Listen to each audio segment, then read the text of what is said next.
Hello అండి. నేను మీ Mounika. Welcome to my channel VR cooking and vlogs. Mutton paya, కాళ్ళు పులుసు అని రకరకాలుగా పిలుస్తూ ఉంటారు చాలామంది. అయితే ఎవరు ఎలా పిలిచినా మోకాళ్ళలో గుజ్జు అరిగిన వాళ్ళకి మాత్రం ఇది దివ్యౌషధం అనే చెప్పచ్చు. చాలా బాగా పనిచేస్తుందంటండి. బోన్ ఫ్రాక్చర్స్ అయిన వాళ్ళకి కూడా తరచూ పెడుతూ ఉంటారంట ఈ కర్రీని. అయితే ఈ కర్రీని ఎలా తయారు చేసుకోవాలో మీరు కూడా తెలుసుకొని మీరు కూడా ట్రై చేయండి. అలా చేయాలి అంటే మన వీడియోని లాస్ట్ వరకు స్కిప్ చేయకుండా అయితే చూడాలి.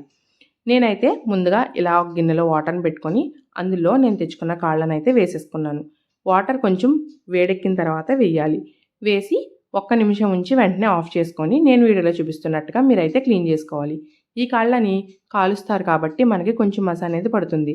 సో అదంతా పోవాలి అంటే ఇలా నేను వీడియోలో చూపిస్తున్నట్టుగా క్లీన్ చేసుకోవాలి. ఇలా చాక్తో కానీ లేదంటే గరుగ్గా ఉన్న ప్రదేశంలో కానీ ఇలా క్లీన్ చేసుకున్నట్టయితే మనకి ఇదంతా పోతుంది. మీరు తెచ్చుకున్నది ముద్దర కాళ్ళు అయితే మీరు కొంచెం వాటర్ని ఎక్కువగా బాయిల్ చేసిన తర్వాత అందులో వేయండి. వేసి వెంటనే స్టవ్ ఆఫ్ చేసి నేను చూపిస్తున్న విధంగా క్లీన్ చేసుకోండి. ఇలా మొత్తం అన్ని క్లీన్ చేసుకొని పక్కన పెట్టుకున్న తర్వాత ఇప్పుడు ఒక కుక్కర్ని తీసుకొని అందులో తగినంత ఆయిల్ వేసుకొని అందులో ఉల్లిపాయ పచ్చిమిర్చిని ముక్కల కింద తరిగి వేసుకోండి. వేసి బాగా వేగనివ్వండి. ఇందులోనే కొంచెం ఉప్పు పసుపు వేసినట్టయితే మనకు ఉల్లిపాయలు త్వరగా మగ్గిపోతాయి అన్నమాట. ఇలా ఉల్లిపాయలో ఉప్పు పసుపు వేసిన తర్వాత బాగా మిక్స్ చేసుకోండి. ఈ మటన్ పాయ అనేది చిన్నపిల్లలకు కూడా కొంచెం పెప్పర్ పౌడర్, సాల్ట్ వేసి వాటర్ వేసి బాగా మరిగించి ఆ సూప్ని పడతారంటండి కాళ్ళల్లో బలం రావడానికి.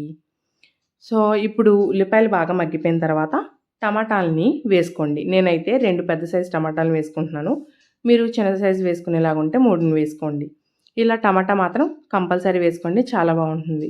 ఇలా టమాటాలు కూడా బాగా మగ్గిపోయిన తర్వాత అందులో 1½ టీ స్పూన్ వరకు అల్లం వెల్లుల్లి పేస్ట్ని వేసి అల్లం వెల్లుల్లి పేస్ట్ పచ్చివాసన పోయే వరకు వేయించుకోండి. 9th మంత్ వచ్చినప్పటి నుంచి కూడా మీరు ఈ మటన్ పులుసుని చంటి పిల్లలకి పెట్టచ్చంటండి. సో ఇప్పుడు మనం కర్రీలోకి వెళ్ళిపోతే ఇందులో మనకి అల్లం వెల్లుల్లి పేస్ట్ పూర్తిగా పచ్చివాసన పోయిన తర్వాత మనం శుభ్రపరచుకున్న కాళ్ళను అయితే వేసేసుకోవాలి. వేసేసుకొని ఒక 10 నిమిషాల వరకు వాటిని మీడియం టు లో ఫ్లేమ్లో ఉంచి బాగా మగ్గనివ్వండి. అలా మగ్గిన తర్వాత ఒక్కసారి బాగా కలుపుకొని అందులో 2 టేబుల్ స్పూన్స్ వరకు కారాన్ని అయితే యాడ్ చేసుకోండి. నేను లేతగా ఉన్నాయి తెచ్చుకున్నాను కాబట్టి 2 వేసుకున్నాను. మీరు తెచ్చుకున్న కాళ్ళని బట్టి మీరైతే కారాన్ని అడ్జస్ట్ చేసుకోండి.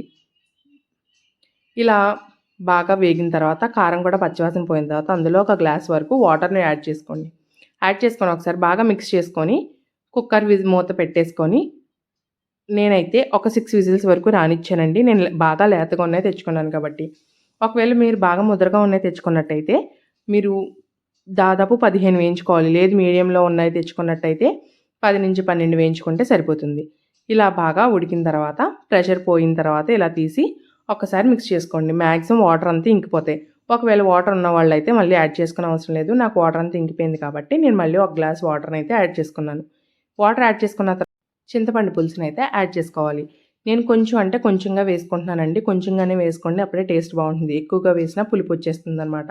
నేను కొంచెం చింతపండు తీసుకొని చిక్కగా పులుసుని తీసుకొని వేసుకున్నాను. దాదాపు 2½ టేబుల్ స్పూన్స్ వరకు వేసుకున్నాను. చింతపండు పులుసు వేసి బాగా కలుపుకున్న తర్వాత అందులో 1 టీ స్పూన్ గరం మసాలా పౌడర్ని వేసి ఒక 2 నిమిషాలు బాగా ఉడకనివ్వండి. అవి ఉడికిన తర్వాత ఇలా ఒక రెమ్మ కరివేపాకుని బాగా శుభ్రం చేసుకొని ఇందులో వేసుకున్నట్టయితే కరివేపాకు ఫ్లేవర్ మనకి పులుసులోకి బాగా దిగి చాలా బాగుంటుందన్నమాట. కరివేపాకు వేసి 2 నిమిషాలు బాగా మరగనిచ్చి ఆయిల్ పైకి తేలిన తర్వాత ఇలా కొత్తిమీరని వేసి మనం స్టవ్ ఆఫ్ చేసి సర్వ్ చేసుకోవడమే. వేడివేడి అన్నంలో కానీ రాగి సంకటిలో కానీ చాలా బాగుంటుంది. ట్రై చేయండి. మరి మన ఛానల్ మాత్రం సబ్స్క్రైబ్ చేయండి.